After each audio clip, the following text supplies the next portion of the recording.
Bubble Bunny Tarot. We're going to be doing your monthly reading for February.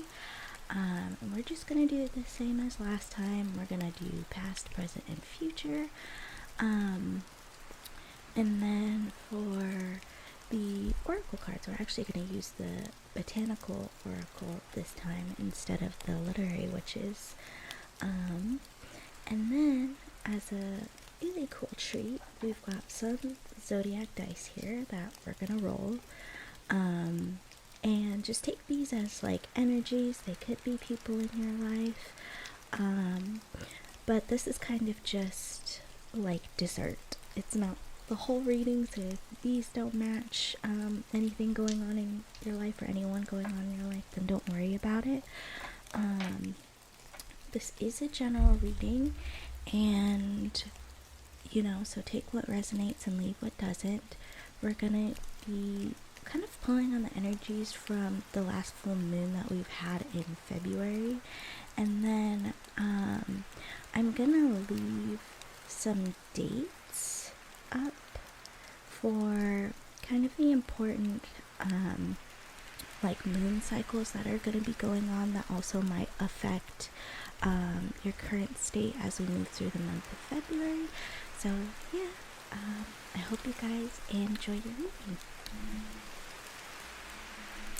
Hi Libra, welcome to your February reading.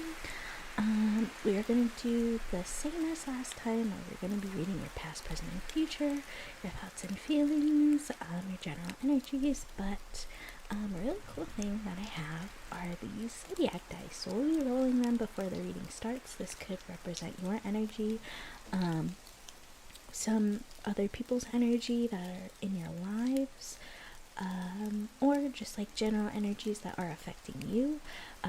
The dice are just kind of like dessert, so don't take them too seriously if nothing really resonates from them. So yeah, we'll get started. So we'll roll them.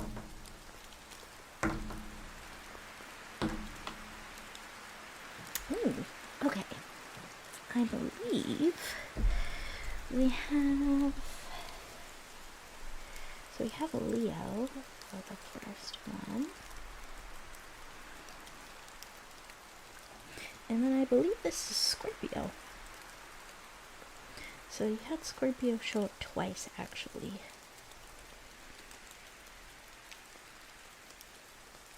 So there could be a Scorpio in your life that's pretty important. Actually, wait, let me double check. I'm pretty sure this is Scorpio. I don't think this is...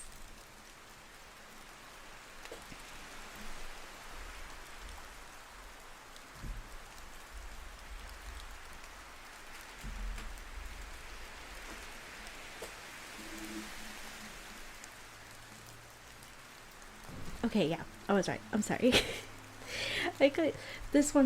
The other one is Virgo. I just wanted to double check just to make sure, but yeah, you have Leo, and then you have Scorpio energies. So Scorpio rolled twice, so that might be important for you. Yeah. So then we'll get into your reading. What is going on in Libra's most recent present? Oh, we'll take this guy. Actually, we'll take both of these. What's going on in Libra's most recent present? Or recent past, sorry. Now we're gonna do recent present. My mind was just a little bit frazzled. Can you hear the words that are coming out of my mouth? Okay, anyways, but like seriously. What's going on in Libra's present the month of February? I feel this guy. What is going on in Libra's present? Okay.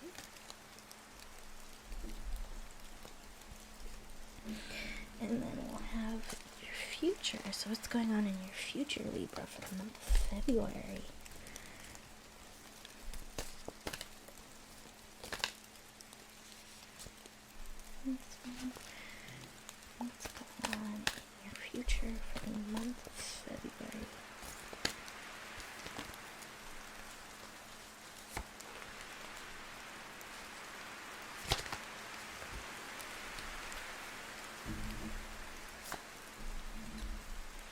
Okay, so now that we have your past, present, and future together, we'll slide these over and then draw on what are your current thoughts and feelings that you're experiencing. So what are your current thoughts, feelings, Libra? Your current thoughts and feelings. This guy. Maybe the February.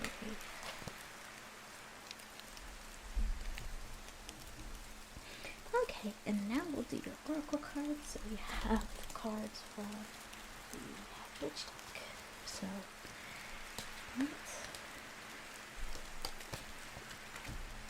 that's your overall energy in the month of February, Libra. That's your overall energy.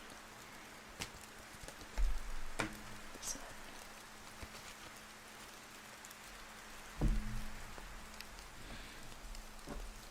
and then we'll be doing your crystal cards. So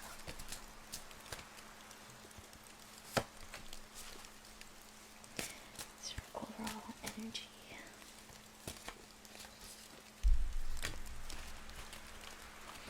Okay, now that we have everything, let's scoot these guys over here to make room for our past, present, and future decks. So, what's been going on in your most recent present, Libra? We have Judgment. Okay, a lot of people have been getting the Judgment card and like the Tower cards. This is really like kind of a crazy time, I feel. Next you have Death.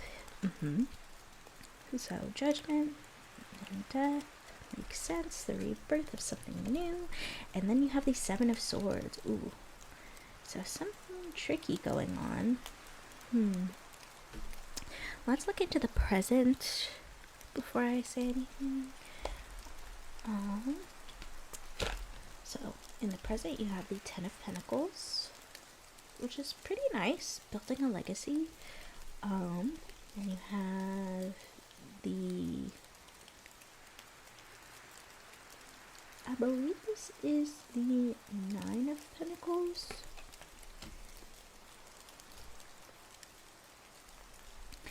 And then you have,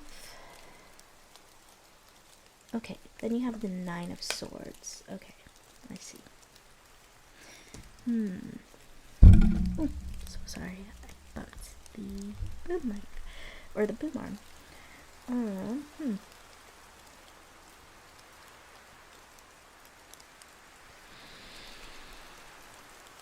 So there's definitely something going on here in terms of like the Nine of Swords. Usually nines signal the end of something. Nines and tens both signal the end of something, but like the tens are kind of like you're at the finish line. Here's the reward for being able to get to the finish line, where the nines are kind of like boom, done, over. So there's definitely an event that happened in your past where somebody wasn't being like entirely truthful to you, or a situation that maybe all the parts weren't revealed to you. And so what happened was that there was judgment that was called upon it, and you were like, this is not going to work for me because I don't know the entirety of what's going on with this situation, so I'm going to move past that. And the whole thing about judgment is that judgment is actually reviving people who have passed on. They're standing in these coffins, and in order for them to move forward and to step into their new life, they have to walk out of the coffin. So that's exactly what you did, and now you're experiencing this rebirth, the rebirth of something new, and you're focusing on your legacy, like what is going to be long lasting in your life, your foundation. So it could be something in relation to your job, your relationships, or it could be both of those at the same time, or just like what makes you happy. So before I comment on the Nine of Pentacles and the Nine of Swords, let's have a look at your future. So you have the High Priestess. Okay, Then you have the Queen of Wands. Oh, interesting. And then you have the Moon. Okay.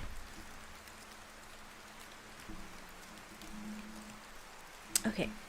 Sorry, I just had to double check and confirm that this was the Nine of Pentacles and not the Six of Pentacles. So this makes sense in terms of like your overall reading. So now you've had this rebirth, you're focusing on your legacy, you're focusing on yourself, making yourself a better person, but there's still some like nagging anxieties in the back of your mind. And so it looks like in the future, the cards are calling upon yourself to really embrace turning inward and following your intuition. So for instance, you have this Moon card and this High Priestess card. And the Moon represents two different paths that you can take. One is like a wild, desolate path that is like covered in darkness, and the other one is a lush, well-lit path that has, you know, a dog, while the other path has a wolf. And so you need to be able to make the choice to discern which path is going to be the best for you. And so the cards are asking you to embrace the energy of the High Priestess, because typically in the original High Priestess card, the Moon is below her. So she's overcome this adventure that the Moon is asking for, that the Moon is requiring. In addition, you also have this Queen of Wands energy, which the Queen of Wands is the type of person who just like has confidence in herself.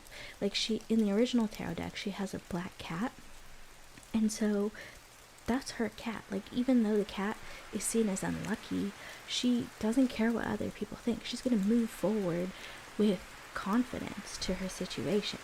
And so the cards are really asking for you to look inward, to battle these anxieties that are just like plaguing you. Like the Knight of Swords is just like a nightmare that you can't wake up from. And so what it's asking for you is to look inward, to try to dispel these thoughts, these feelings within, and to embrace this fiery new beginning, focusing on your legacy and focusing on yourself. But let's look into your current thoughts and feelings and the overall energies, just to kind of get a better understanding of the situation, Libra. So let me clean these cards up.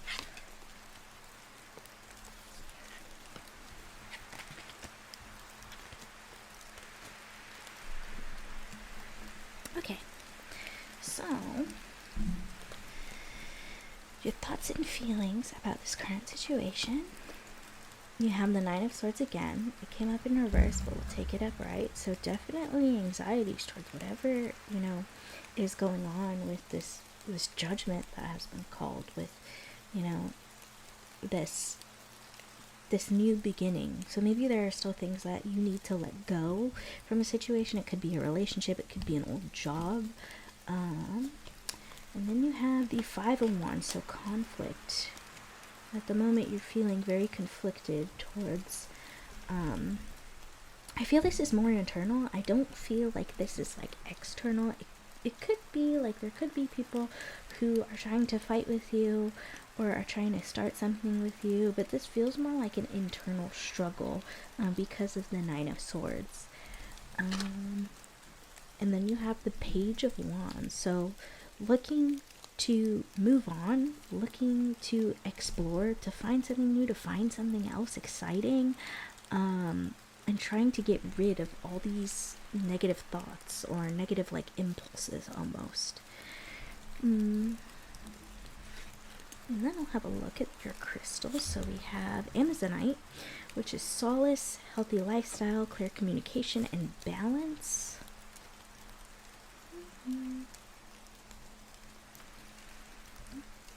Go. And then we have Moldavite, which is healing, protection, telepathy, and connection. And then for your Hedge Witch cards, we have Nettle, which is tribulation. Trials and tribulation. Anyone remembers that song from Princess and the Frog. I don't know why that's coming up in my head. And then you have Huckleberry, which is resourcefulness. So we'll read an excerpt from the Hedge Field Guide. So we'll get Huckleberry first. We'll just go in alphabetical order. So.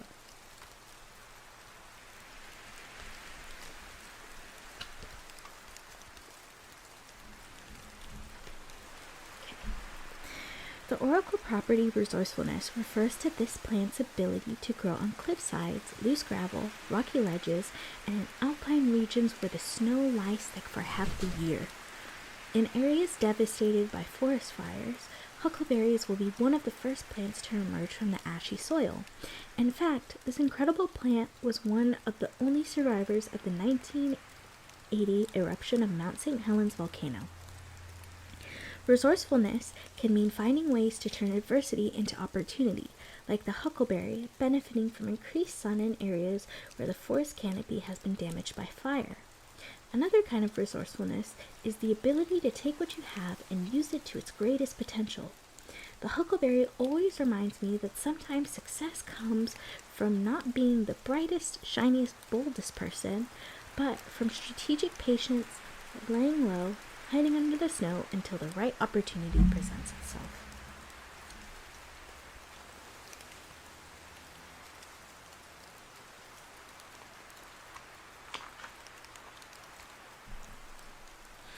And then you have nettle.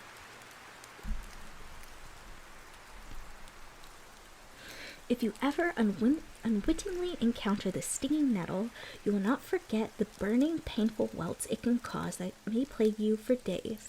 This quality gives rise to its oracle property, tribulation. Some species of stinging nettle are so strong that they can cause lockjaw or even death. The very mechanism that causes so much trouble is part of the wonder of this plant.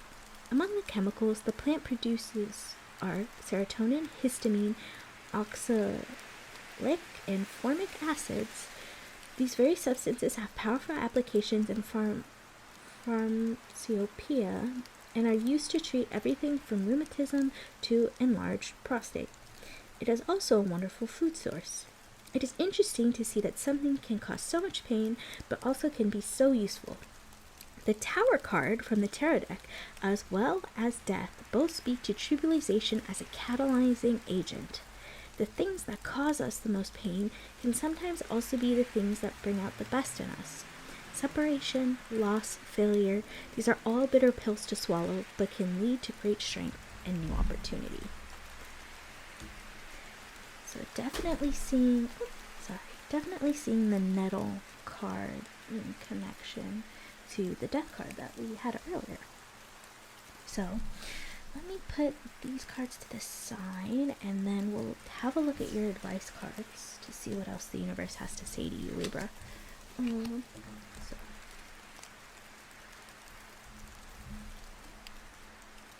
Put those there. Okay, so for your first advice card, you have the Queen of Coins, Justice, the King of Wands, and the Eight of Wands. So definitely seeing you creating your own stability. And the thing is, I don't know why, but the nettle reminds me of the Queen of Coins in a certain way, as in you are creating your own abundance, even though the situation might seem tricky. That also reminds me of the Seven of Swords. So there's like a tricky aspect. You know how the nettle can be both useful, but it can also be detrimental. So you're really trying to work hard to figure that out in the situation that you're in. But also the cards are letting you know that no matter what you do, justice will be done. So for all the anxieties and for all the hurt that you do feel that are plaguing you, you will receive justice for this. And as long as you continue to work hard towards your goals, then the universe will acknowledge all of the hard work that you've put into yourself and put out into the world, if that makes sense.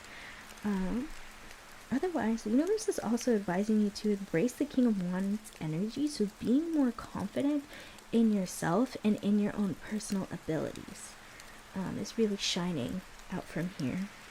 And I just wanted to note that green may be a color that is something that's going to be important to you for the month, just because we have the Moldavite, we have green in the King of Wands, we have green in Justice, we have green in both the flower cards. It just seems like a really prominent color. And green often also symbolizes the heart chakra, so doing things from the heart, doing things that align with yourself is really going to be a big thing for you to focus on this month. But yeah, that's all I'm seeing. Hopefully there's something in there that resonates with you. Remember to keep what resonates and leave what doesn't. But yeah, that's your reading for the month of February, and I hope you enjoyed, Libra.